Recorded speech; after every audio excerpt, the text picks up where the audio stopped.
Hast du dich je gefragt, wie das Innere einer Hohlkern-Tür aussieht? Gleich wirst du es erfahren. Ich habe die Tür abgehängt und das Türschloss entfernt. Als nächstes schnitt ich die Tür mit einer Tischkreissäge zu und schliff die rauen Kanten ab. Anschließend maß und schnitt ich meine Einser und Zweier passend zur Türhöhe. Ich habe sie mit einem Stiftnagler an der Türinnenseite befestigt. Nachdem das erledigt war, habe ich die Einser und Zweier mit Montagekleber und Nägeln entlang der Kante befestigt. Jetzt stehen die beiden Türhälften bereit.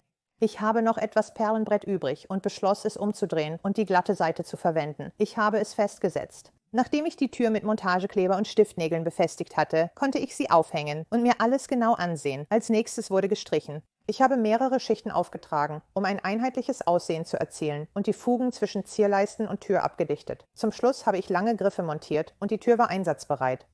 Die Tür bleibt geschlossen und stabil. Das Projekt eignet sich auch für Speisekammer- oder Lindenschranktüren. Unglaublich, dass es nur $3 kostet. Und $20 haben dieses gewöhnliche Schandmal der 80er Jahre in eine moderne Schönheit verwandelt. Also habe ich die Tür entfernt und nach draußen gebracht. Ich habe die Spiegelfläche mehrmals gereinigt. Ich habe eine schwarze Sprühfarbe als Grundierung und Farbe in einem entlang der Außenseite der Tür aufgetragen, um die goldenen Bereiche zu bedecken. Ich bemerkte, dass ich die Farbe leicht von der Oberfläche kratzen konnte, wenn ich den Glasreiniger benutzte. Mein nächster Schritt war, meine Oberfläche mit Klebeband in Abschnitte zu unterteilen.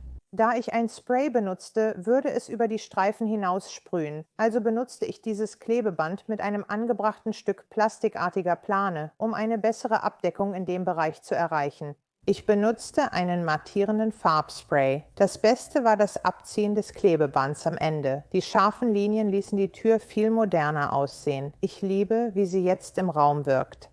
Zuerst entfernte ich die Scharnierstifte und brachte die Tür in meinen Arbeitsbereich. Ich entsorgte die alten Scharniere und den Türknauf. Dann füllte ich diese Lücken mit schleifbarem Holzfüller. Für das vom Türknauf hinterlassene Loch stopfte ich ein Stück Küchenpapier hinein und bedeckte es mit Spachtelmasse. Ein kleiner Trick.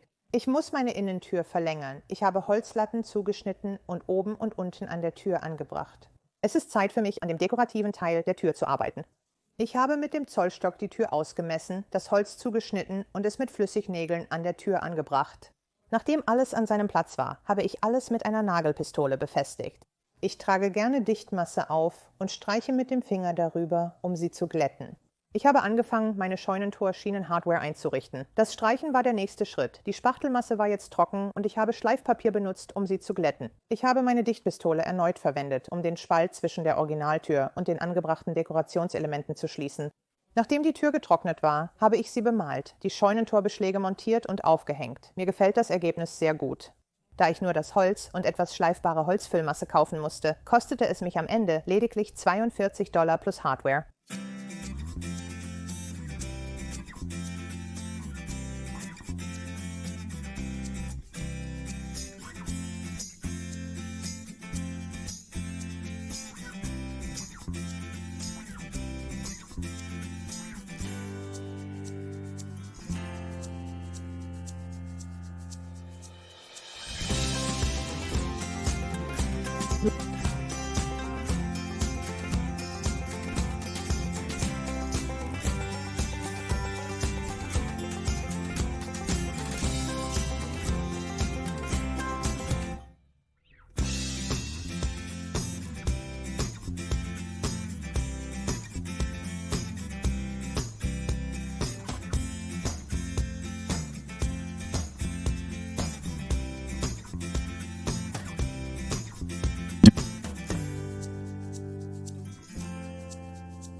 Danke dir.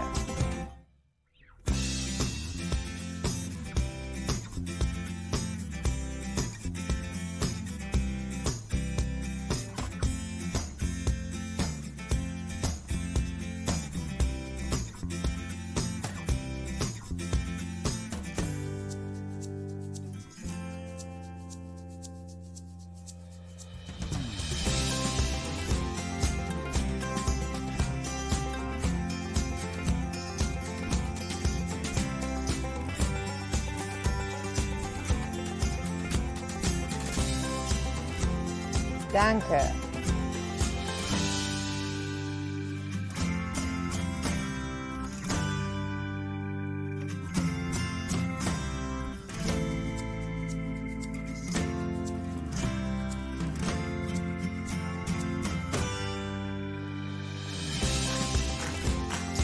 Jo.